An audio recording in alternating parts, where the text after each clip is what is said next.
Girls in white dresses with blue satin sashes. Snowflakes that stay on my nose and eyelashes. Silver white winters that melt into springs. These are a few of my favorite things. When the dog bites.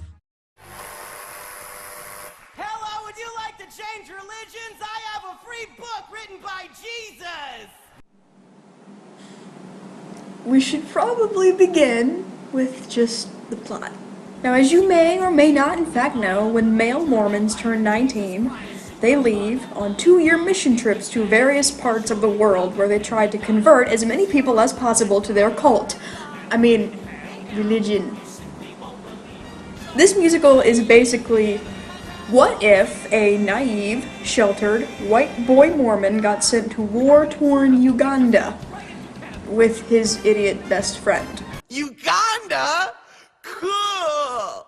Where is that? Africa! Oh boy! Like Lion King! Also, it was written by the South Park guys.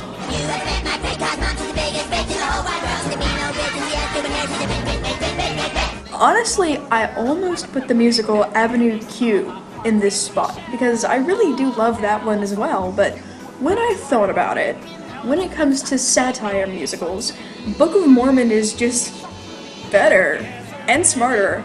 Like, Avenue Q is this whole tongue-in-cheek, let's take the piss out of Sesame Street by using puppets, but we're gonna say bad words and we're gonna sing about porn.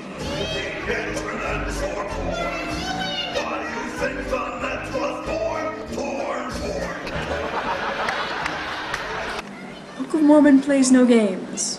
Book of Mormon just goes there. Excuse me, sir, but what exactly does that phrase mean? Well, let's see. Ibowai means God, and Hasadiga means fuck you. So I guess in English it would be fuck you, God. Hasadiga Ibowai! What?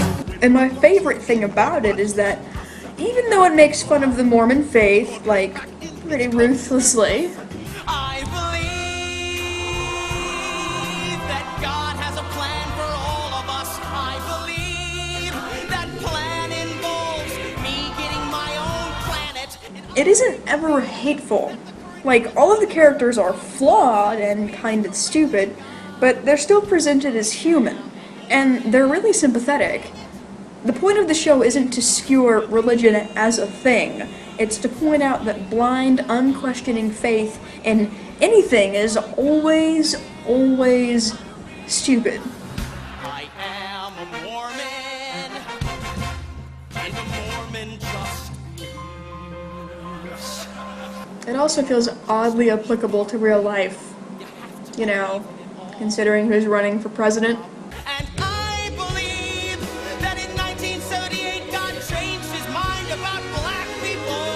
Black people, you can be a Mormon. Just saying. I believe.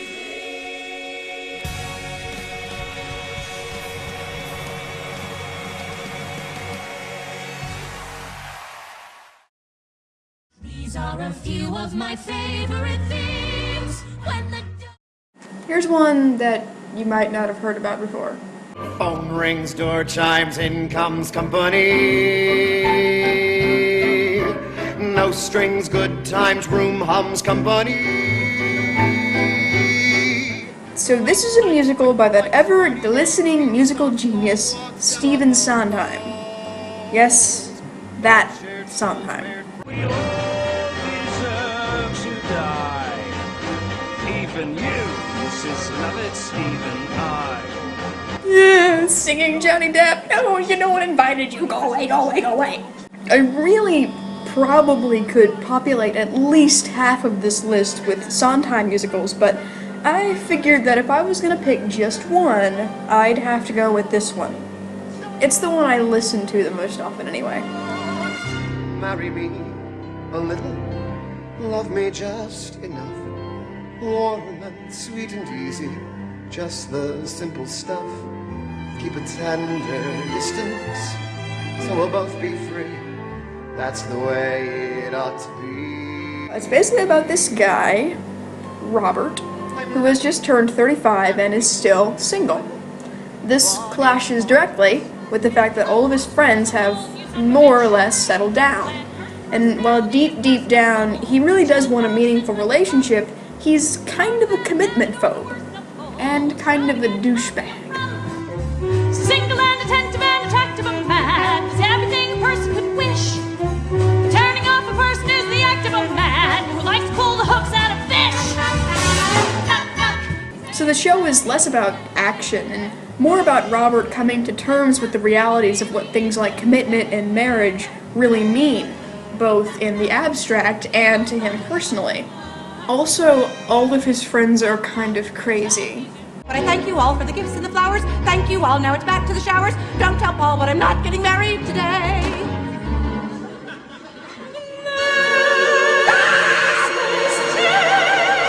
It's an interesting show to watch because it is trying to tackle all these complicated issues like what is love and what is marriage, but at the same time it never loses this really keen sense of humor, which is usually paired with some really good insight. Don't ever get married, Bobby. Never. Why would you? Oh, for company. I don't know. Like everybody else. Who else? Everybody who ever fell in love and got married. I know both couples and they're both divorced. There's a lot to relate to and get from a show like this. It's the kind of show that might even change or influence the way you look at relationships. Company, lots of company, life is company, love is company. Company!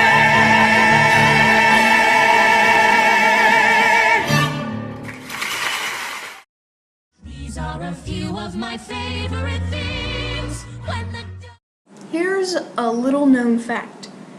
You are not, in fact, allowed to be homosexual unless you know all of the words to this song. 525,600 minutes, 525,000 moments, oh dear. Oh, Rent, how you have always floated around the important moments of my life. These days, Rent is kind of one of those musicals that immediately comes to mind when one thinks about Broadway, even though it technically isn't on Broadway anymore. A lot of it probably has to do with the fact that that one song really is pretty inescapable, and the music is really most of what you can remember from Rent anyway. It doesn't really have much in the way of an actual plot. It's kind of like a day in the life, well, year in the life kind of story. The characters just exist and spend the whole show bumping off of one another and their environment. So, our cast is as follows. The drag queen Angel and his anarchist boyfriend Collins.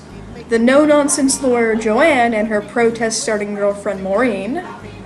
Benny the douchebag, who is a douchebag because he married into money. As you do. Our breeding pair, former rock star Roger and Mimi, the stripper with a heart of gold, and Mark. He makes movies, has no love interest, and dances awkwardly by himself.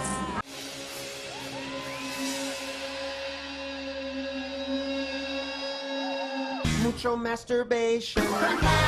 Also, it's the only big Broadway show I've ever seen that actually includes a lesbian relationship as a main set piece.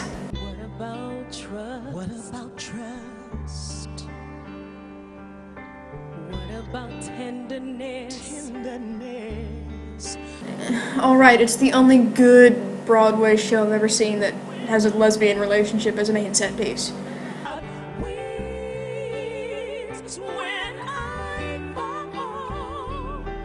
In the end, I'm pretty sure that gay people will never, ever, ever let this show die.